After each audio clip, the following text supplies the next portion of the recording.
पहले बात, आज पहले चरण में 20 विधानसभा सीटों के ऊपर यहां मतदान है। पूर्व मुख्यमंत्री रमन सिंह समेत 223 उम्मीदवारों की किस्मत का आज फैसला हो जाएगा।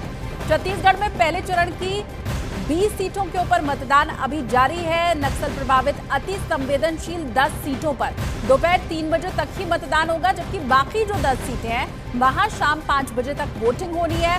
और इन सभी 20 सीटों के ऊपर वोटिंग शुरू हो चुकी है। 10 सीटों पर 7 बजे से शुरू होनी थी और बाकी 10 सीटों पर चुनाव 8 बजे से शुरू होना था। तो 20 सीटें जिनके ऊपर आज मतदान छत्तीसगढ़ में हो रहा है, उन सभी सीटों पर वोटिंग शुरू हो चुकी है। मतदाता घरों के बाहर निकल रहे हैं और बड़ी संख्या में पहुंच रहे हैं बूथ तक अपने वोट का इस्तेमाल करने के लिए। मेरे 2 सहयोगी अभी मेरे साथ जुड़े हुए हैं, रीमा भी जुड़ी हुई है और मनोज भी मेरे साथ है। लेकिन रीमा, पहले मैं आपके पास आ रही हूं। इसके पहले तस्वीर आपने दिखाई थी, उस वक्त लोग पहुंचे नहीं थे क्योंकि जहां आप थी वहां 8 बजे से वोटिंग शुरू होनी थी। अभी क्या तस्वीर है? अब शहर के बीचों बीच में एक ऐसे कॉलेज पे हूँ जहाँ पे बूथ है और यहाँ पे तस्वीरें आप देख रहे हैं कि लोग आ रहे हैं और जा रहे हैं, यानी अब मतदान शुरू हो चुका है। लेकिन शहर बहुत देर से उठता है, ये तो मैं देख चुकी हूँ।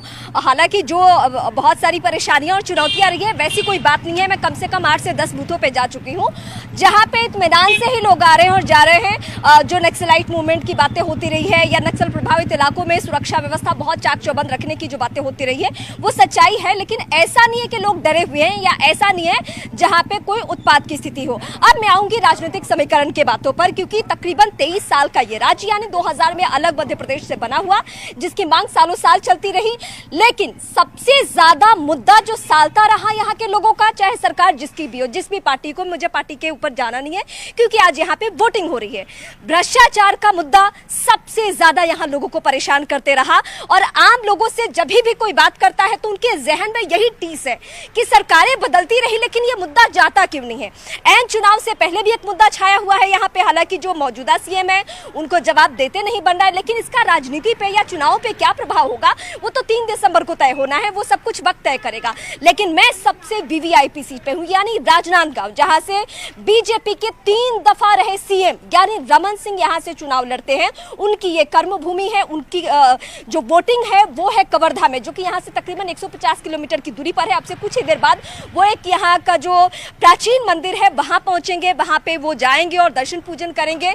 हालांकि उन्होंने इस बार कोशिश तो बहुत की है कि बीते 2018 की तुलना में परफॉर्मेंस अच्छा रहे बीजेपी का, लेकिन होने क्या जा रहा है ये सब कुछ वक्त तय करेगा। बीजेपी ने दिल्ली से बहुत कुछ यहाँ के लिए तय करने की कोशिश की। दूसरी तरफ अगर मैं कांग्रेस पार्टी की बात करूं तो 2 फाड़ की स्थिति जो चुनाव से पहले दिखती थी, यानी 2-2.5 साल के फॉर्मूले वाला, वो एन चुनाव में हमें दिखा नहीं। यानी भूपेश बघेल सबसे भरोसेमंद कांग्रेस पार्टी के सीएम में रहे हैं। यानी अन्य प्रदेशों की अगर मैं तुलना करूं, अशोक गहलोत से अगर मैं तुलना करूं, तो कांग्रेस पार्टी को या राहुल गांधी को या सोनिया गांधी को भूपेश बघेल पे यकीन है। इसीलिए यहाँ पे दूसरे किसी चेहरे को फ्रंट पे लाया नहीं गया और भूपेश बघेल तो इस लेवल पे फ्रंट पे आ चुके हैं कि वो सीधे सीधे गृह मंत्री तक को कई मुद्दों को लेकर चुनौती देते रहे। लेकिन उनके ऊपर जो सनसनीखेज आरोप लग रहा है, उस आरोप का क्या असर होने जा रहा है और ये जो वोटर्स आ रहे हैं और जा रहे हैं वही बता पाएंगे, वही बेहतर तरीके से बता पाएंगे कि इसका असर उनके जहन में किस तरीके से। क्योंकि जिस मुद्दे के साथ भूपेश बघेल यहाँ पे आए थे 2018 में, क्या बीते 5 सालों में उन्होंने लोगों का यकीन जीता है, भरोसा जीता है? ये सवाल सबसे ज्यादा अहम है और इसी सवाल को हम समझने की कोशिश भी करेंगे। हालांकि यहाँ पे मुश्किल यह है कि क्या वोट कास्ट करने के लिए अंदर गई हुई थी जी?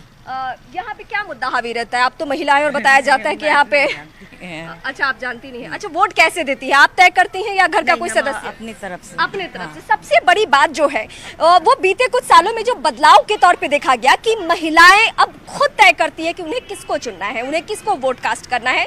ये सबसे अच्छी बात है और ये सबसे बड़ी बात है। मैं चाहूंगी कि मैं आपसे भी जरा बात करूं, क्या छत्तीसगढ़ का माहौल है और किस तरीके से किन मुद्दों पे वोट कास्ट किया आपने?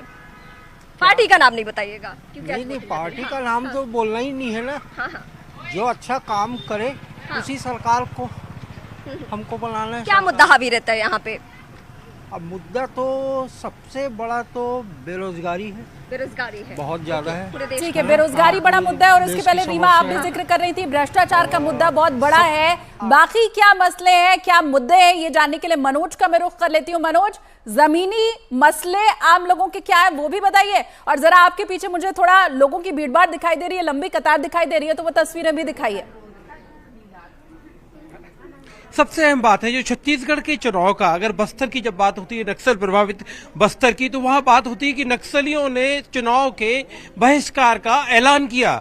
लेकिन इस बार भी हुआ, नक्सलियों की तरफ से चुनाव के बहिष्कार का ऐलान हुआ, लेकिन सिक्योरिटी फोर्सेस की तरफ से तगड़ी सुरक्षा व्यवस्था के बीच आप छत्तीसगढ़ के बस्तर इलाके में, जहां इस वक्त मैं खड़ा हूं, यह है चित्रकोट विधानसभा में, लोगों का उत्साह देखिए। ये मैं सामने आपको दिखा रहा हूं, महिलाओं की लंबी कतारें, महिलाएं इंतजार कर रही हैं, बड़े धीरज के साथ इंतजार कर रहे हैं अपने टर्न का, कि उनका जब मौका आएगा वो अपनी वोट डालेंगे। जितनी कतार आप ये देख रहे हैं सामने, इसी मतदान केंद्र पर देखिए आप सामने लंबी कतार दूसरी लगी हुई है, और इतने लोग जितने अंदर हैं मतदान केंद्र के, इससे ज्यादा लोग इंतजार कर रहे हैं गेट के बाहर अंदर आने के लिए, ताकि जब ये वोट डाल के बाहर निकले तो उनका मौका है। तो मेरे कहने का मतलब ये है कि एक जोश, एक उत्साह है। मौजूद है यहाँ 7 बजे से वोटिंग शुरू हो चुकी है, और लोग अभी 1 घंटे से तो बाहर प्रतीक्षा कर ही रहे हैं। लेकिन मतदान के दिन ये सुखद तस्वीर होती है जब अपनी बारी का लोग इंतजार कर रहे होते हैं मतदान के लिए।